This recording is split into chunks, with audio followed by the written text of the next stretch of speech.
সূর্যের কিরণ যখন লাগে আমাদের শরীরে রৌদ্র লেগে যায়, কিন্তু মুহাম্মাদের শরীরে দেখি মাথার উপরে একটা মেঘমালা ছায়া করে চলে। এরকম করে যখন রাস্তা দিয়ে চলে যাই, মাইসারা বলে যত রাস্তা আমরা আসিলাম সব রাস্তা নবীর মাথার উপরে ছায়া করে এসেছি। খাদিজা ওই সময় নবী আমার চলতে লেগেছিল, যেমনি চলে যাওয়া ওই সময় বাবা দেখা গেল যেই জায়গাতে নবী আমার 12 বছর বয়সী, যেই জায়গাতে নবী আমার টেরা লাগিয়েছিলেন ওই জায়গাতে নবী আমার একটু ঠিক লাগালেন না। ওই জায়গায় কাফেলাকে বললেন তোমরা এই জায়গাতে দাঁড়িয়ে যাও। ওখানে দাঁড়িয়ে যাওয়া হলো।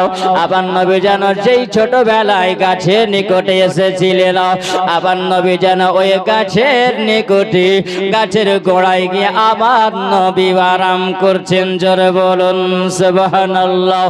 আবার নবী যেন নির্জনময় জায়গায় নবী আবার বসে বসে আল্লাহকে স্মরণ করেছেন। জোরে বলো।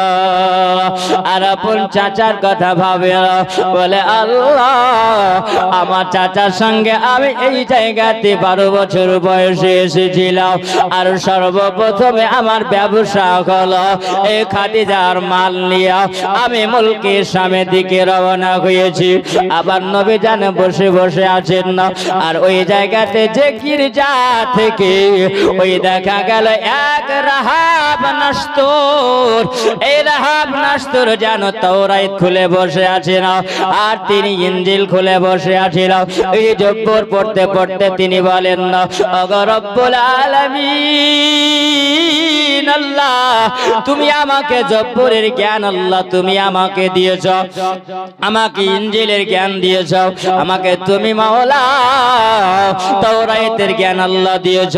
এই তাওরাত কিতাবটা মুসা পয়গম্বরের উপর আল্লাহ তুমি নাজিল করেছো, এই জব্বরটা দাউদ আলাইহিস সালামের উপর আল্লাহ তুমি নাজিল করেছো।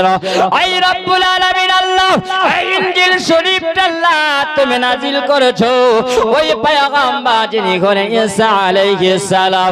আর ঈসা নবী জানিয়ে দিয়েছেন জগৎবাসীরা তোমরা শুনে রাখো আমার 500 বছর পর এই পৃথিবী জগতে একজন নবী আসবেন যার নাম হবে মুহাম্মদ, আর আসমানে হবে আহমদ। জোরে বলা যাবে না।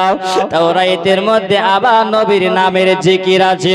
ওই তাওরাত খান যখন খুলে নিয়েছেন, তাওরাতটা খুলে তিনি পড়তে আছেন না। তিনার বয়স যখন বাবা ওই